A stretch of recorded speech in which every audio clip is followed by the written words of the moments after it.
Growth of apical buds by suppressing growth of lateral buds, इसको बोलते हैं apical dominance. क्या बोलते हैं?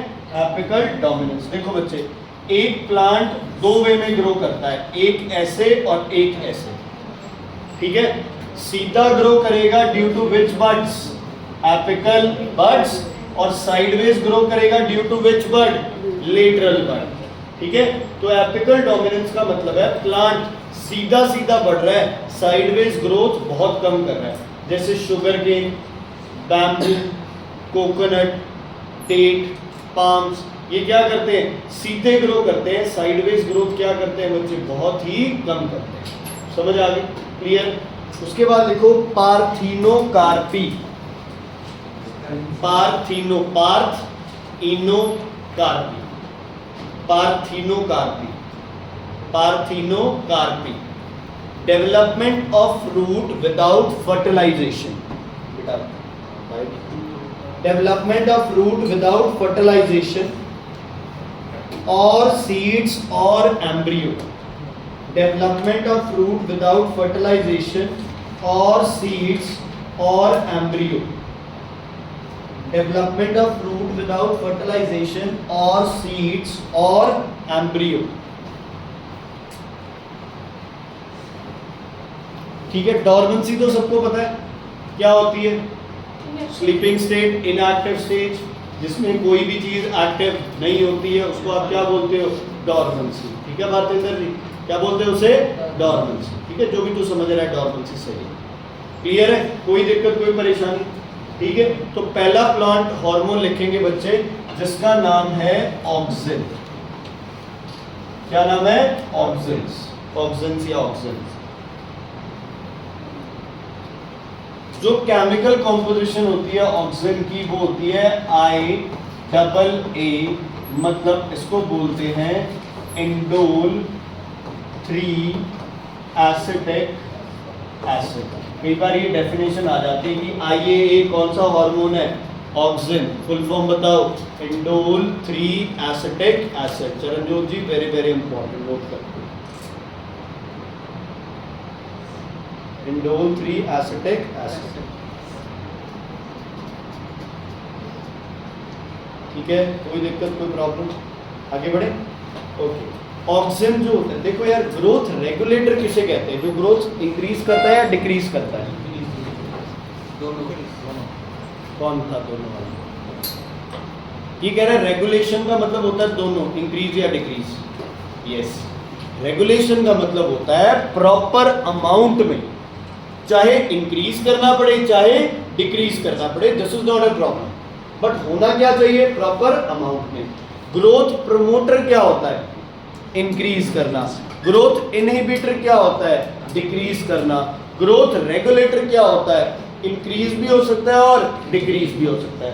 तो ये होता है ग्रोथ प्रमोटर, ये हार्मोन है ग्रोथ प्रमोटर। इसके बारे में ना मेन पॉइंट्स है कुछ, वो लिख लो। इसको क्या बोलते हैं? ग्रोथ प्रमोटर बच्चे, ठीक है।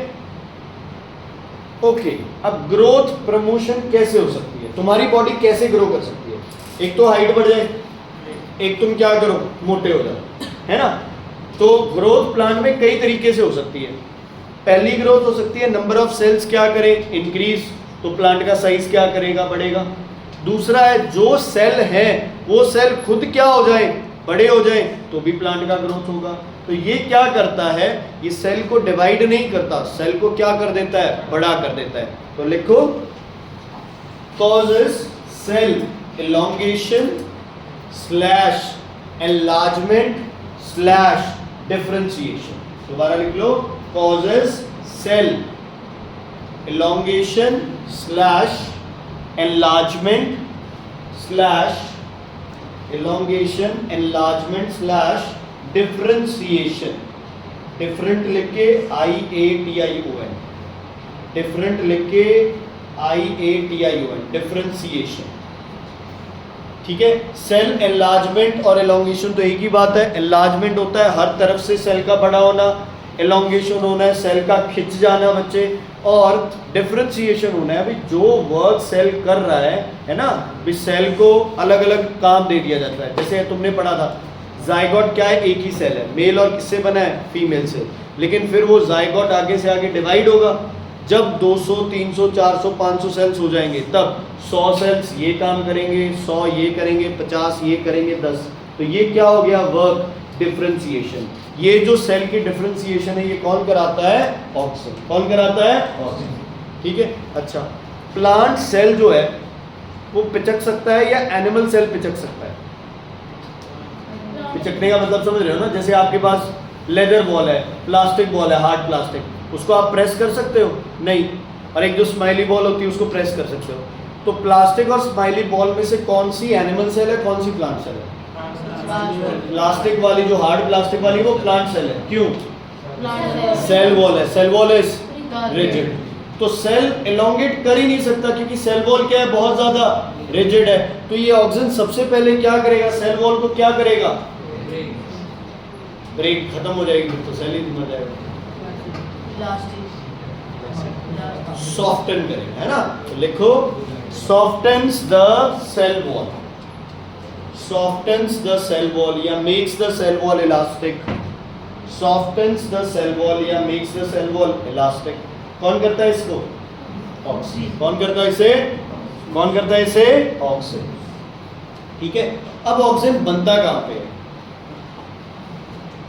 ऑक्सीजन बनता कहाँ पे है, हर ग्रोथ वाली जगह पे, मतलब कौन सा टिश्यू, मेरिस्टेमेटिक। तो लिखो meristematic tissue including both apical meristem and lateral meristem. कहाँ प्रेजेंट होता है बच्चे, इन, लोकेशन है इसकी, कहाँ प्रोड्यूस होता है ये, meristematic tissue, apical meristem including apical meristem and lateral meristem, including both apical meristem and lateral meristem, including both apical meristem and lateral meristem, meristematic tissue including both apical meristem and lateral meristem। ठीक है, ठीक है, clear होगी भाई। ऐसे जो growth हो रही है, ऐसे नहीं, ऐसे, समझ रहे हो ना, डालियां नहीं निकल रही है इधर उधर, विड्थ बढ़ रही है और हाइट बढ़ रही है, किसके थ्रू, ऑक्सीजन। अब लिखो फंक्शन, फंक्शन नंबर 1 इंड्यूसेस। ये 2 वर्ड है, मतलब समझते हो,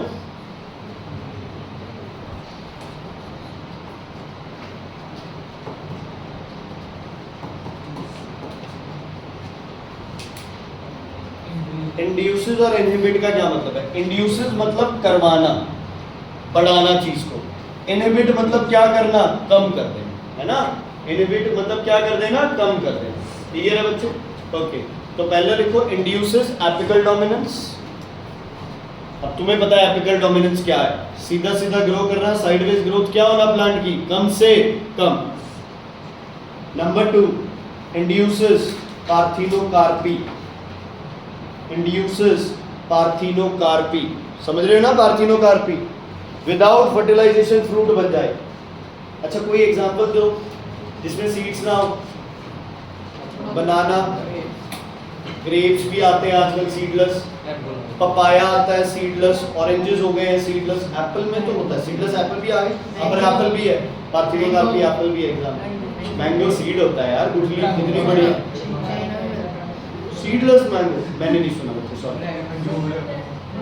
ड्रैगन फ्रूट इसमें सीड्स होते हैं। चलो ठीक है, नहीं क्या कह रहे थे जो खजूर, डेट्स को, डेट्स में कितनी बड़ी गुठली होती है, क्या वो तो निकाल देते हैं यार उसमें से, वो बनाते हैं ना तो वो निकाल देते हैं उसमें। ठीक है, इंड्यूसेस पार्थिनोकार्पी हो गया। अच्छा ये ग्रोथ प्रमोटर है, तो ये लीफ को बुढ़ापे की तरफ लेके जाएगा या रोकेगा जाने से, लेके जाएगा, ग्रोथ प्रमोटर है, बुढ़ापा आना है इस ग्रोथ रोकेगा। तो लिखो delays ageing and falling of leaves, delays ageing and falling of leaf, delays ageing and falling of leaf, delays ageing and falling of leaf. लिख लिया बच्चे, लिखो fruit enlargement, fruit enlargement, fruit enlargement, fruit enlargement लिख लिया, fruit enlargement. एक लिखो induces, induces roots, induces roots in cuttings of rows, induces roots in cutting of rows। समझ रहे हो? रोज की कटिंग पिछली बार वेजिटेटिव प्रोपगेशन में समझा था ना, एक डाली को 2-3 हिस्सों में कट करके जमीन में लगा दो, उसमें रूट्स बनाती है। Vegetative propagation, asexual reproduction, binary fission, vegetative propagation, fragmentation. चलो सॉरी, ठीक है, 8th का था, कोई नहीं याद सुनवाया नहीं, विकल शाम को क्या बना था घर पे, बात कर रहे अच्छे से। ओके, क्लियर है बच्चे? ठीक है, तो अगर क्वेश्चन आ जाए भी, एक किसान था, उसने अपने जो फ्रूट क्रॉप थी उसमें फ्रूट्स क्या थे, उनको ज़्यादा टाइम तक रॉ रखा, कच्चा रखा, तो कौन सा हार्मोन स्प्रे किया होगा? ऑक्सिन, क्योंकि ऑक्सिन क्या करेगा? लीफ एजिंग, फ्रूट एजिंग को क्या करेगा? प्रिवेंट करेगा। ठीक है, अब मुझे बताओ, अगर कोई फ्रूट ज़्यादा टाइम तक कच्चा रहेगा तो उसका साइज भी क्या करेगा? ज़्यादा इंक्रीज करेगा, क्योंकि फ्रूट भी अगर ग्रीन है तो क्या कराएगा? फोटोसिंथेसिस। फोटोसिंथेसिस मतलब क्या बनाएगा? ग्लूकोज किस फॉर्म में स्टोर होगी? स्टार्च। फ्रूट का साइज क्या होता रहेगा? बढ़ता रहेगा। जो फ्रूट जितनी जल्दी पक जाते हैं उन फ्रूट्स का, देखो जेनेटिक तो है, लेकिन नॉर्मली भी मान लो आपके पास है ना, जैसे चावल या गेहूं की बात कर लो आप, ठीक है, अगर कोई गेहूं आपके पास ज़्यादा टाइम लेके पक रही है तो उसका सीड क्या होगा बच्चे? बड़ा होगा, और कोई कम टाइम ले रही है उसका सीड क्या होगा? छोटा। ठीक है, तो फ्रूट जितने ज़्यादा टाइम तक प्लांट पे रहेगा उतना ज़्यादा फ्रूट की क्या होगी? एनलार्जमेंट। समझ आ गई बच्चे? ओके, लीफ ज़्यादा हरे भरे हैं तो वाटर इनटेक ज़्यादा कराता है ऑक्सीजन या कम कराता है? पत्ते हरे भरे हैं तो वाटर इनटेक ज़्यादा होगा या कम? ज़्यादा होगा, क्योंकि उतना ही फोटोसिंथेसिस, ट्रांसपिरेशन ज़्यादा होगा। तो लिखो इंक्रीजेस परमिएबिलिटी ऑफ वाटर, या increases water permeability of cells, sorry, increases permeability of cells, increases permeability of cells, increases permeability of cells. अगले हार्मोन का नाम है बच्चे जिब्बलिन। क्या नाम है? जिब्बलिन, GA। इसकी कॉम्पोजिशन, इसको बोलते हैं बच्चे जिब्रेलिक एसिड, जिब्रेलिक एसिड। ये लगभग 100 तरह के होते हैं, तो इनको ऐसे करते हैं GA1, GA2, GA3, GA50, GA60, GA70, 100। ठीक है, अलग अलग कैटेगरी होती है। जिब्बलिन्स और जिब्रेलिक एसिड लगभग किस जैसा है बच्चे? ऑक्सीजन जैसा। एक दो काम है जो ऑक्सीजन नहीं करता वो ये कर देता है, या ऑक्सीजन करता है वो ये नहीं करता, बाकी लगभग सेम। ठीक है, होंगे कहाँ पे? ये भी कहाँ पे होता है बच्चे? Meristematic tissue. लिख लो, जिब्बलिन भी होगा कहाँ पे? लोकेशन कहाँ होगी बच्चे? Meristematic tissue, locate, secreted by meristematic tissue, is secreted in, located in meristematic tissue। ठीक है, क्लियर है बच्चे? ओके, जिब्बलिन क्या कराएगा? वो तो सेल एलोंगेशन करा रहा है, ये कराता है इंटरनोड एलोंगेशन। लिखो इंटरनोड, कॉजेस इंटरनोड एलोंगेशन। है वो भी एक तरह का सेल एलोंगेशन, लेकिन ये पर्टिकुलर हो गया इंटरनोड एलोंगेशन। इंटरनोड एलोंगेशन बेटा मैं इनके ना तुम्हें एक डिफरेंस बताता हूँ, जिब्बलिन का और ऑक्सीजन का डिफरेंस। देखो ध्यान से सुनना भाई साहब, सुन। सब लोगों ने, सीधा हो जाना है, सब लोगों ने शुगर केन का स्टेम देखा होगा बच्चे? देखा है शुगर केन स्टेम? ठीक है, रोड पे आपको कहीं भी मिल जाता है। ओके, अगर कभी किसी ने शुगर केन को खुद छील के खाया हो तो तुम्हें पता है इसमें थोड़ी थोड़ी दूर पे क्या बनती है बच्चे? ये ऐसे सेगमेंट्स आते हैं। इनमें जूस नहीं होता है तो भी वो टेस्टी नहीं होता, सॉल्टी सा होता है, लेकिन ये आपको क्या मिलता है? जूस। ठीक है, एक तो अपने पास शुगर केन प्लांट है ऐसा, और दूसरा जो शुगर केन प्लांट है बच्चे वो ऐसा है।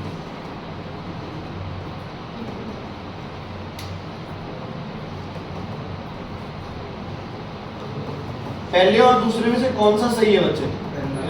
क्यों?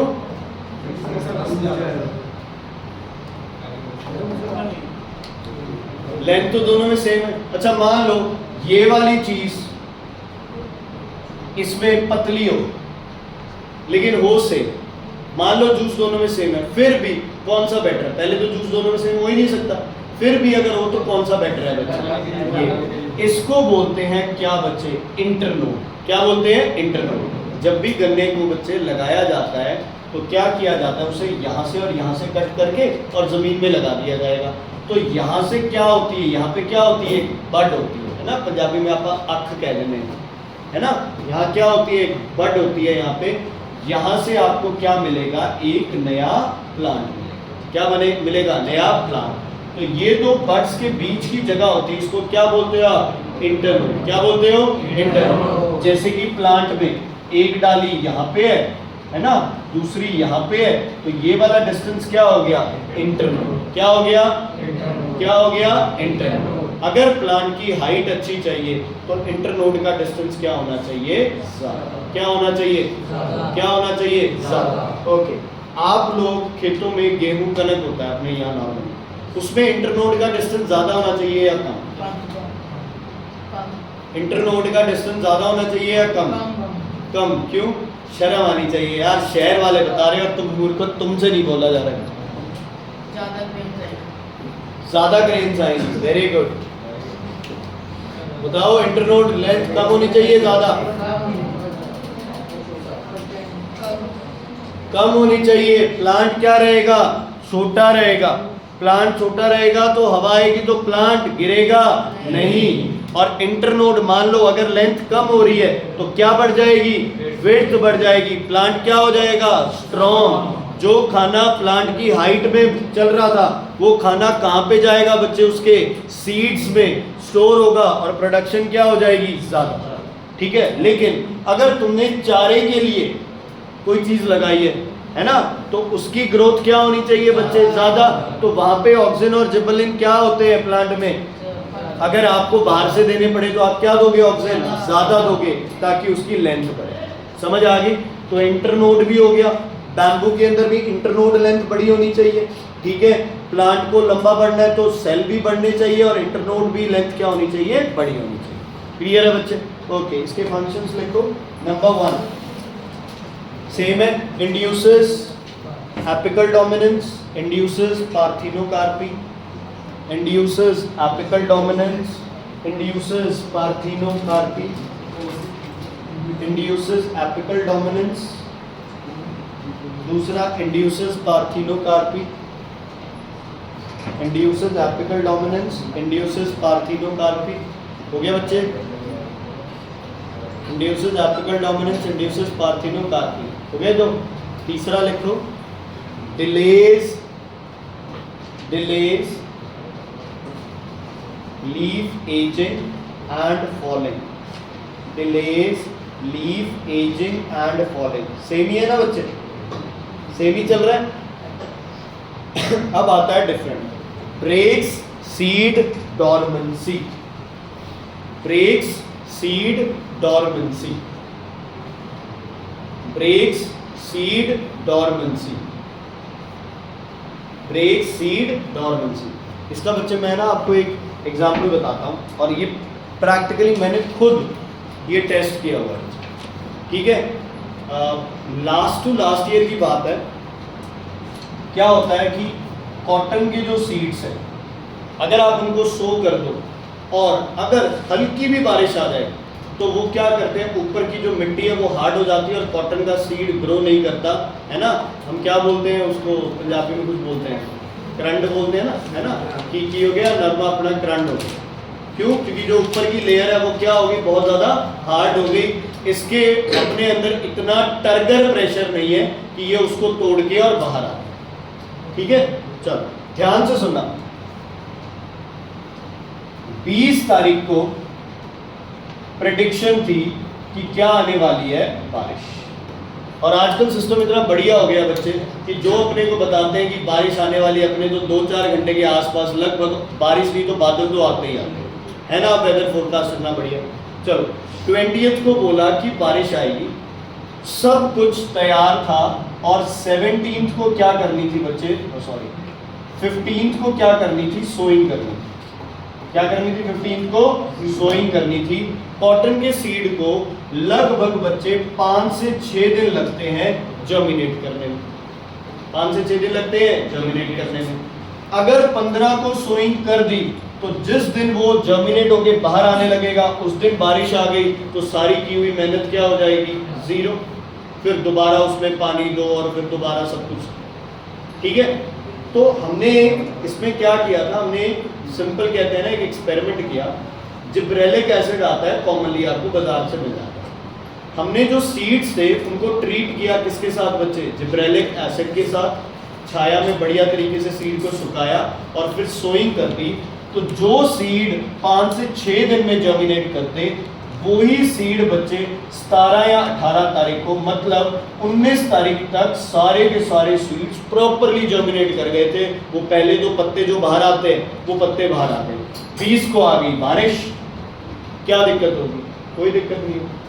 क्यों दिक्कत नहीं होगी, क्योंकि जिब्रेलिक एसिड ने क्या कर दिया, सीड डॉर्मेंसी को ब्रेक कर दिया और टाइम से पहले क्या करवा दी बच्चे, जर्मिनेशन। क्या करवा दी, जर्मिनेशन। तो क्या लिखा तुमने, ब्रेक सीड डॉर्मेंसी, लिखो break seed dormancy and induces germination, and induces germination, and induces germination. तो ये जर्मिनेशन वाला अलग हो गया। थोड़ा बहुत बच्चे सर इसमें पहले भी तो लगा सकते हैं। पहले कब, अगर मान लो जिब्रेलिक एसिड नहीं है सर, तो 15 से पहले यार, मतलब क्या होता है ना, ऐसे नहीं है कि किसी भी टाइम पानी लगा सकते हैं हम लोग। एक प्रॉपर शेड्यूल होता है, पानी की बारी बोलते हैं उसे। उसी दिन पानी लगता है, फिर वो 2-3 दिन में सूखता है, फिर वो फसल के लिए तैयार होता है। तो ऐसे नहीं है कि हम कह देते हैं किसी भी टाइम कुछ भी उगा सकते हैं, ऐसा नहीं है। तो वो शेड्यूल के हिसाब से होता है, इसलिए लिखो बच्चे नेक्स्ट, इंक्रीजेस लेंथ। यार उसका डाउट ऐसे ही नहीं चल रहा, वो जितने ही सकते। Increases length and size of grapes, increases length and size of grapes. Even fruit को प्रॉपर शेप देने के लिए भी कौन रिस्पॉन्सिबल होता है? आजकल हम लोग देख रहे हैं ना बच्चे, 2 तरह के ग्रेप्स आते हैं बाजार में। एक तो बच्चे वो लॉन्ग ग्रेप्स आते हैं, है ना, बहुत ज़्यादा मीठे होते हैं। और एक राउंड ग्रेप्स आते हैं, वो उतने मीठे नहीं होते। ठीक है, और एक थोड़े दिन बाद जुलाई के अंदर बिल्कुल ही छोटे छोटे ग्रेप्स आएंगे, वो खट्टे मीठे से होंगे, जो लोकली अपने घरों में होते हैं। तो प्रॉब्लम क्या है, ये जिब्रेलिक जो एसिड है ये क्या करता है, उस ग्रेप्स के साइज को इंक्रीज या डिक्रीज करने में ये क्या आता है, काम आता है। ठीक है, क्लियर है बच्चे? अब फ्रूट साइज में कितने हार्मोन्स हो गए आपके पास? 2। एक हो गया ऑक्सिन, दूसरा हो गया जिब्रेलिक। कौन आ गया? जिब्रेलिक। पार्टिकुलरली ग्रेप्स बोल दे तो क्या बोलना है? जिब्रेलिक। नॉर्मल फ्रूट साइज बोल दे तो क्या बोलना है? ऑक्सिन। क्या बोलना है बच्चे?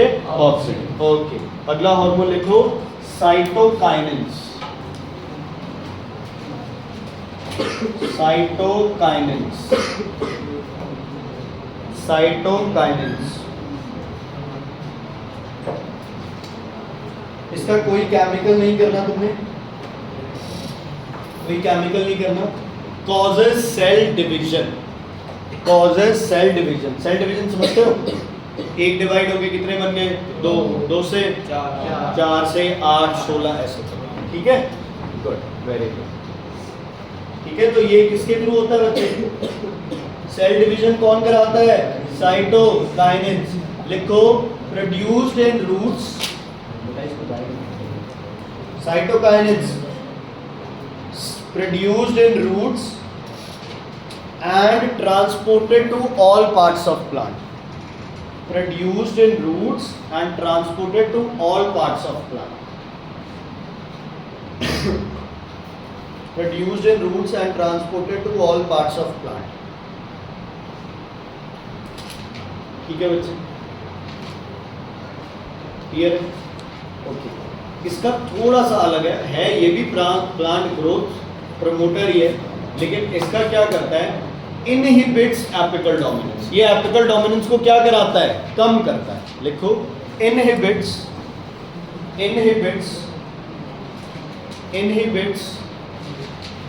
Apical dominance, inhibits apical dominance.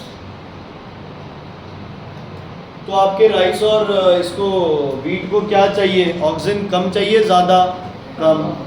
Gibberellin क्या होना चाहिए, कम, है ना। लेकिन साइटोकाइनिन्स क्या चाहिए, ज़्यादा। कभी तुमने गौर से प्लांट को नोटिस किया हो तो राइस और वीट प्लांट के बच्चे ऊपर, यहाँ पे तुम्हें क्या मिलेंगे बच्चे, ग्रेन्स मिलेंगे। क्या मिलेंगे, ग्रेन्स मिलेंगे, ये मिलेंगे ना, एक स्टेम एक ग्रेन, ठीक है। अब उस बीज से सिंगल स्टेम बना है तो एक ग्रेन। अगर प्लांट ने साइटोकाइनिन्स बनाए हैं बहुत ज्यादा तो इसके क्या हो जाएगा, इसका फुटाव हो जाएगा, बोलते हैं ना आप, ठीक है। अब एक ही सीड के, हाँ जी, क्या हो जाएगा बच्चे, नंबर ऑफ सीड्स क्या हो जाएंगे, एक ही प्लांट से ज्यादा हो जाएंगे। क्या हो जाएंगे, ज्यादा हो जाएंगे। समझ आ गई, इज इट क्लियर? इवन आपका जो घास होता है बच्चे, है ना, वो कैसे लगाया जाता है, एक यहाँ लगाओगे, एक यहाँ लगाओगे, एक वहां लगाओगे, एक आगे लगाओगे, बीच में क्या छोड़ देते हैं, गैप। गैप क्यों छोड़ते हैं, क्योंकि इसमें बहुत ज्यादा क्वांटिटी में क्या बनता है, साइटोकाइनिन। तो ऊपर की जगह वो किधर ग्रोथ करता है बच्चे, इस साइड, किधर करता है। तो लिखो बच्चे इसमें क्या लिखा है तुमने, inhibits apical dominance. Apical dominance को क्या करता है, ये रोकता है। क्या करता है, कौन सी बर्ड्स को ग्रो कराता है, लेटरल को या लेटरल को, किसको, लेटरल को। आगे लिखो बच्चे, सेकंड फंक्शन इसका लिखो, वही same, delays ageing and falling of leaves, delays ageing and falling of leaves, breaks seed dormancy, delays aging and falling of leaves and breaks seed dormancy। मैं बार बार कह रहा हूँ, तीनों हार्मोन्स, अगर आपकी बच्चे आप ये लगा लो प्लांट की ग्रोथ करा रहे हैं, है ना, तो ये है, ये ज्यादा टाइम तक फ्रूट को और लीव्स को प्लांट के ऊपर रखें, ज्यादा टाइम तक फ्रूट्स को और लीव्स को कहाँ रखेंगे बच्चे, प्लांट के ऊपर रखेंगे। एक दो पॉइंट्स और है बच्चे, लिखो, promotes chlorophyll, promotes chlorophyll and opening of stomata, promotes chlorophyll and opening of stomata, promotes chlorophyll and opening of stomata. जितना ज्यादा क्लोरोफिल होगा उतना ज्यादा कौन सा प्रोसेस होगा, फोटोसिंथेसिस। उतनी ज्यादा क्या चाहिए, CO2। उतना ज्यादा क्या रहेंगे स्टोमेटास, ओपन, और उतना ही प्लांट क्या कराएगा, ग्रोथ कराएगा। लेकिन प्लांट में हर चीज का बच्चे अपने हिसाब से लेवल है, ठीक है। प्लांट को पता है कब ऑक्सीजन करना है, कब जिबरेलिन बनाने हैं, कब क्या बनाने हैं, साइटोकाइनेस। लेकिन हॉर्टिकल्चर क्या है, एक प्रैक्टिस है जो कि आर्टिफिशियली, जैसे हम लोग प्रैक्टिस करते हैं फ्रूट या दूसरे प्लांट्स के लिए, तो हमने क्या किया, हमें पता है कि प्लांट ने ऑक्सीजन, प्लांट क्या है यार उधर,